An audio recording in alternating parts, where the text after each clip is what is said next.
So you're going to talk about your book Fine. review finally, aren't you? Could be. While I make my burgers.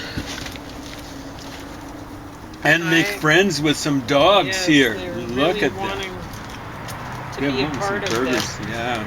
So what I've put in my burger mix today is minced up onion, garlic,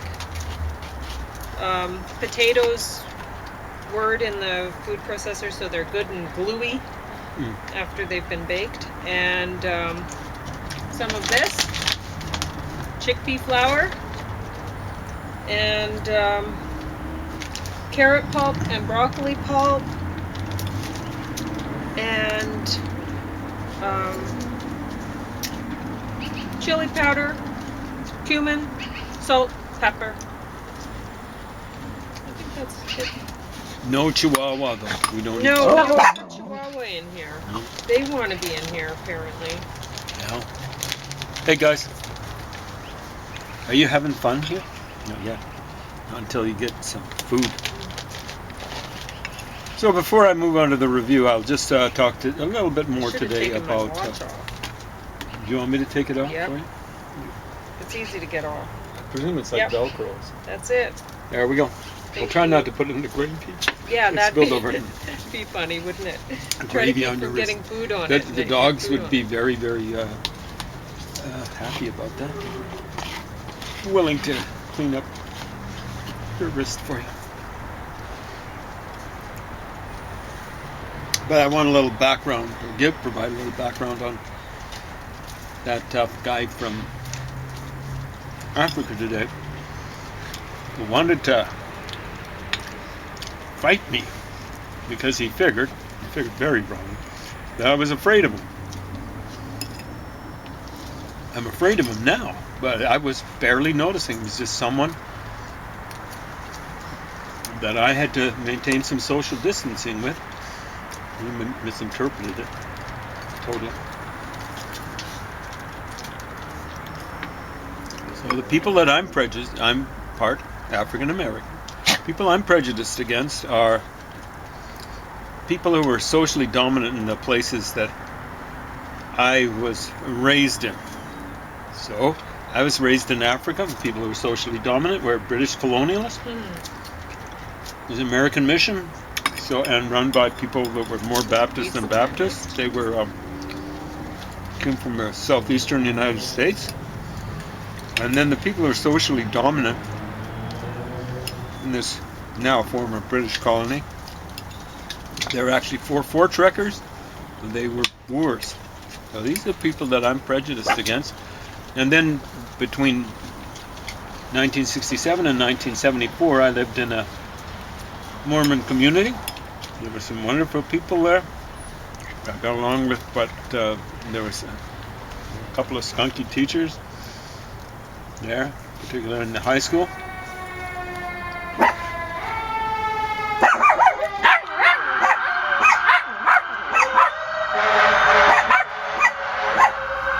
That's weird for it to start out this way. Coming up to the big intersection, I'd guess. But that's too close for comfort.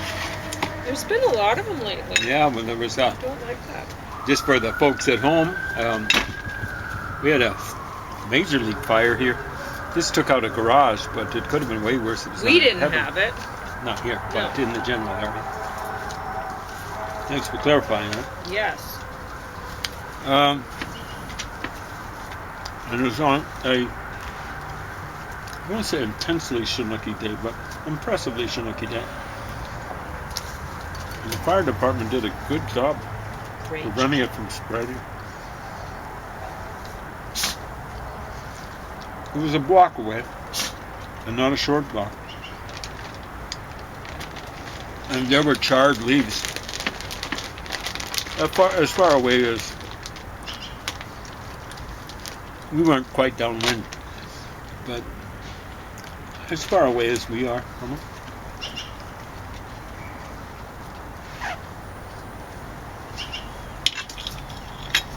What I was going to say is, so those they're all white. So the people that I tend to be prejudiced against, I have to work against. make sure that I don't stereotype everyone that I run across. That's comes from that demographic, shall we say.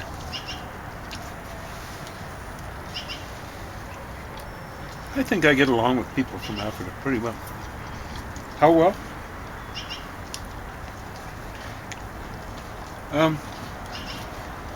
More than a few Nigerian students at the university have asked me to turn up to their Nigerian church. Yeah, I was kind of hoping to drop by, make some friends, and then COVID happened. So I don't think if I were coming across as being like a white supremacist or something like that, I understand you wouldn't run across so many white supremacists going along and say they were a partial African American ancestry like I do. So it wasn't as though I was, like having a conniption and going on the street and going like this when the guy was going by or whatever.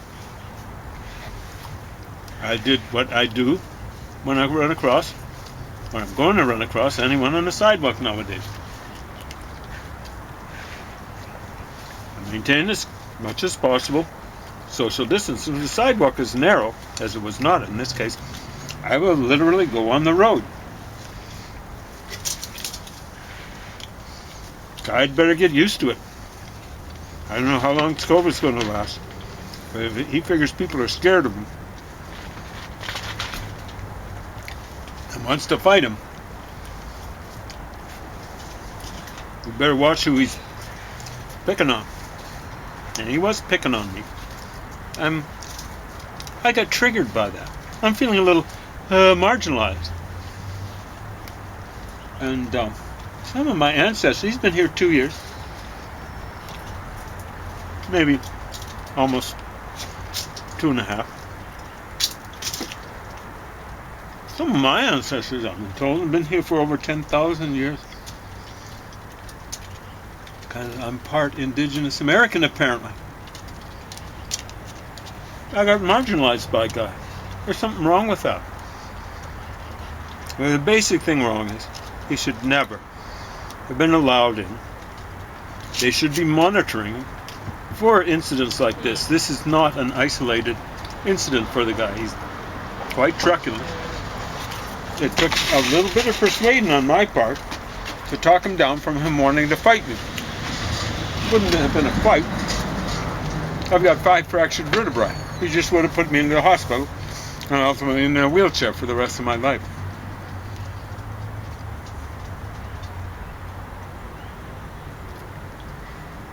Him being here in a democracy doesn't help him. It doesn't help society as a whole. And most particular, it doesn't help people who've come from Africa, refugees or whatever. It doesn't help them out. In the long run, I'm afraid it's going to hurt them severely. And ultimately, it won't help me, because I'll be standing up for the rights of the people who are here legitimately as refugees, and legitimately as people who want to contribute to our society, democratic society. So, just a little background there. Take it for what it's worth. You can be all cynical and all that sort of stuff. It's kind of what I expect of faux gauchers. You guys are about as about all you got is your cynicism, I'm afraid. There's not much to be said for your crazy buttock views of the universe. I'm trying to be nice when I say crazy buttock.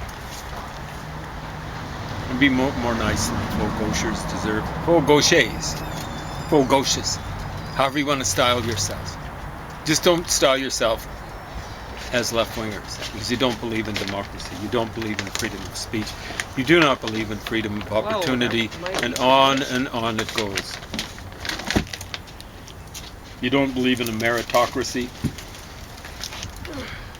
On and on it goes. You Oops. believe in the vanguard of the revolution being the intelligentsia, whether or not you're going to come out and admit it. And you are the ones, academics and schmacademics, and particularly people in the so-called humanities. You guys are really in the inhumanities.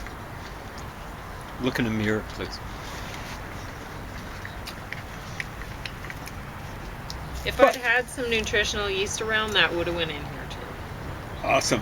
It really is tasty. It was Yeah. in this gravy, right? No, I didn't No, have that any was nutritional what yeast the in heck? there. It's what kind of Marmite. gluten? Marmite. I knew it started with an M. Yeah, it's another kind of No, yeast. I wanted to say Melmac. or Tastes something like completely different. that. Anyway, going from dealing with the gauches, going from the ridiculous to the relatively sublime, we're going to the joy of music. Leonard Bernstein. Let's see if this was published maybe 1957. Oh my gosh. Bum bum bum bum bum. Wow, early 1954. Yeah. So the year I was born, Bernstein came out with this, and then there were new. Let me see, 1950. Oh yeah, the last edition was 1959. So I was fairly close to. So he started writing this stuff. It was like these are like scripts for a TV series I think he had, and it went from 4, 5, 6, 7, 8, 9, 5 or 6 seasons. And you know, we tend to think of the 50s as being the era of rock and roll, but you look at the big hits in terms of LP records from the 50s, and so much of it was classical music. Was it? Oh, I didn't realize. Basically, like show tunes, you know, like South Pacific. I think that was Okay. from the 50s. And, you know, it carried over into the 60s. Maybe one of the biggest selling albums in the 60s. Well, the biggest movie of 1965, I think, was The Sound of Music, right? Yeah. One of those musical things. The year before, I think, was Mary Poppins. It wasn't the biggest selling album. Mm-hmm. It kind of ended with The Sound of Music, you know, like these soundtracks that were so huge. There got to be others. Then it was kind of revived again it didn't, you know, like with the Jesus Christ Superstar and Joseph and the Yeah, they were trying for Amazing something there, Technicolor. Well, I mean, it worked out for those. That's Tim Rice and who's that? That's the lyricist. Who's the guy who did Cats? but, Andrew Lloyd Webber? Andrew Lloyd Webber. I think he's the guy who did that. I think so. So, well, I think he's the one who started off with Jesus Christ Superstar. Could be wrong. Anyway, that's when it started back up again. So there's only hiatus of maybe 5 years. Jesus Christ Superstar was 1970. So, and then I tend to think of Cats being in the 80s. Evita, was that, how old were you when that came out? Do you remember? Starring Madonna? I have no idea. Anyway, 80s, maybe into the 90s and things like that. Come on now. And the musical stuff was always going with the stuff for kids. You know, like some Mary Poppins. Elvis, that's enough. And what are some of the, you know, a big, Elton John moved into that, Hakuna Matata. What is that? It means something like don't worry, no worries. In Swahili. So that's The Lion King, so on and so forth. That was a huge big hit. So, yeah, and Leonard Bernstein, this is one of the things he's talking about. Like, he was writing operas, not the librettos, but the scores. And he also, I think, worked on West Side Story, which I think is like one of those That's enough. musical comedy things. I'm not so sure if He it'd be a sees that comedy. cat every day. I know. Every day. Yeah. Elvis, calm down, please. The people at home aren't impressed. Don't try this at home. You know, like, don't be barking at neighboring cats. So where is he now? Is he threatening to dive off the deck? Oh, he's still up. That's good. It's just this alley here is a little dangerous. If he gets out, it's busier than many streets. Perhaps busier than the average street in Lethbridge. If he gets out there, he's going to be running. Yeah, and that's Opie there. That's Opie who does. He has a different weight. He sounds more aggrieved. Elvis sounds just angry or aggrieved. Anyway, this is a pretty darn good book. It's a popularization and stuff like that, but it's got the, he would have been playing stuff on the, well, it shows like in the script, where they place singers and orchestra perform 3 numbers, simple melody, the syncopated walk, and show us how to do the foxtrot from Berlin's review. That'd be, what was his name? Isaiah Berlin, something like that. Review, Watch Your Step. So he talks about, here he's talking about Menotti's operas, and Marlon Brando, and Sarah Bernhardt, and Gounod's Faust, and stuff like that. That's reviews. But you can see it has scores here. Some of it he's just playing on the piano. So it's fairly impressive individual. He'd be a conductor, but also a composer and things like that.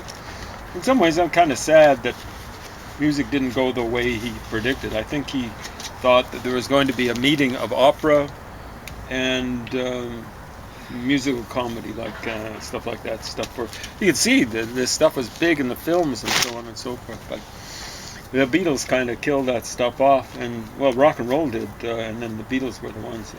Elvis started it, and then the Beatles were. I just gave it the 2 punch. Elvis is the 1 punch. And the big problem is, see, like Elvis didn't really write his tunes, and he got some credit, but that was just because he wanted his, well, not so much him, but his mismanager wanted some extra money for copyright. It's really a form of theft. The Colonel Parker was a sleazebag, but he was stealing from Elvis legally and stuff like that. So. Well, the big trouble is the Beatles, John Lennon was always writing when he was a kid, writing stuff up. He could, he played with words. Words didn't play with him. The average rock and roll lyricist, the words play with them, they write stupid stuff. But Lennon went before he ruined himself on the 2 worst drugs there are. Heroin and a bad spouse, i.e. Yoko Ono. He could write some pretty good lyrics. And then McCartney's one of the better, at least pop melodists to come down the pike, along with maybe George Gershwin, a few others. Maybe not as good as Mozart, but what the hey, who is? But, so then everyone comes down the pike after them is going, hey, we're going to write another Sgt. Pepper's. We're going to be throwing out the lyrics, so you get Her Satanic Majesty's Request, which is the Rolling Stones' attempt to do Sgt. Pepper's. And it's not nearly as bad as the critics have styled it, but it's not nearly as good as Sgt. Pepper's. It's not even the same league. Okay. Not even the same universe, really. So it was. It's been kind of like a tragedy because people then were expected to write their own stuff. And then when the Empire struck back in the 80s, you can see it with Heart. Their hit album, the Big Hits album, the CD that we've got, has like 1 album or 1 CD. It's basically in the 70s, one from the 80s. And the one from the 70s, they wrote almost everything on that. Except, well, almost everything. One from the 80s, ghosts written for them. And the stuff from the 80s is feeble by comparison with the stuff that they were putting out in the 70s. So what happened is the professionals got back into it again, but they weren't as professionals. The Tin Pan Alley writers, or even the Brill Building writers. I mean, some of the Brill Building writers were brilliant. For example, I think the guys who really epitomized Brill building more than anyone else. Lieber and Stoller. I don't know how we're supposed to mispronounce their names. Is it Lieber and Stoller? I'm not sure. The guys who wrote Charlie Brown and a lot of the 50s hits. So maybe some early 60s stuff, like maybe they wrote Stand By Me by Ben E. King. A variety of hits. What's that one that Ray Stevens did? Along Came Jones. They wrote a ton of stuff. They were pretty good at it. They had some clunkers, but who doesn't? But ever since the Beatles, I don't know. I mean, I love the Beatles stuff, but their influence has been deadening. So, there you go. Don't pay good money for this. We got this, I think, from the... Well, would have got this second hand. That's right. So it's been, they would have got rid of it. The library it came from originally, it's all been blacked out. There's been a withdrawal. And it's property of Flathead High School. Property of the state of Montana. So thank you, state of Montana, if you're watching there. Appreciating some of this stuff. Kind of wish you still had this stuff, but someone decided to withdraw it, and we benefited. I don't know, we must have got it second hand. I don't think we got it at a library sale here in Westwood. There's no way we got it at a library sale down in Montana, because I've never been to Flathead. I haven't even been to Helen. Been to Kalispell. Kalispell, is that what it's called? Yeah. And been to Great Falls, and that's about it. Tried a third time, but I went down without a passport and without any ID. And I would have got in, I think, but I went down with some folks from maybe Guatemala or something like that. This guy, we tried at Coots, and they said, get on down the road. So the guys I was with the soccer team on said, hey, you go try Whiskey Gap. And I'm saying, or wherever, Immigration Gap, can't remember where the other thing in between Carway and Coots is. I think it's Whiskey Gap. We tried there, and I knew there was going to be problems. There was this guy that looked like a southern sheriff, and I think he was packing heat, and they said, sure, it looked that way. I figured we were kind of lucky to get out there with our skins intact. Particularly this guy who had kind of from Guatemala had a little bit darker skin color than I did. Anyway, it was kind of hilarious. That's back in the days when you could kind of go across the borders with relative impunity. And now you still can if you're a tourist. You can go take COVID across. Anyway, you can get hold of this secondhand. It's well worth a read. I don't know if you're really, really heavily into music and know all the stuff, you'll probably find it pretty elementary and boring, but I don't know. I think if I knew a lot about music, I'd still find it a good read, entertaining read. Stuff like that. What have we got, 2.5 minutes? 4 or 5. 4 or 5. I'm making you a burger right now, so awesome. you can try it, so that, if I have to add anything, rather than put them all in bags and they're not going to work out right. So, arugula, tomato. Sounds awesome. Okay. So you're making it right now? I am. Cooking it up on the stove. Yeah. Because this will make a lot of patties. Yes, it will. And because of the carrot, it makes it look, because you can see the broccoli chunks, you can recognize them as broccoli in there, and because of the carrot, it looks like cheese, right? Because you always associate broccoli with cheese. I know I do. Yeah. Yeah. That's the So way I this should be pretty prefer good. broccoli. Unfortunately, my stomach doesn't prefer the cheese. But I don't have. Lactose intolerant. I'll have to actually put some cheese on your burger, maybe. I don't think. You don't feel like it today? I just got to watch it. Like I think that's one of the reasons why I'm having That's why I trouble with my wanted to back. put the Is that nutritional yeast the in. lactose intolerance is making it so that I can't retain calcium. Oh, okay. I think I'll just have to give up on cheese. Okay. Yeah, we'll have to buy some I'm nutritional finding yeast that and even make eating more all the veggies flavor. that I'm eating kind of makes me things rush through my system too much.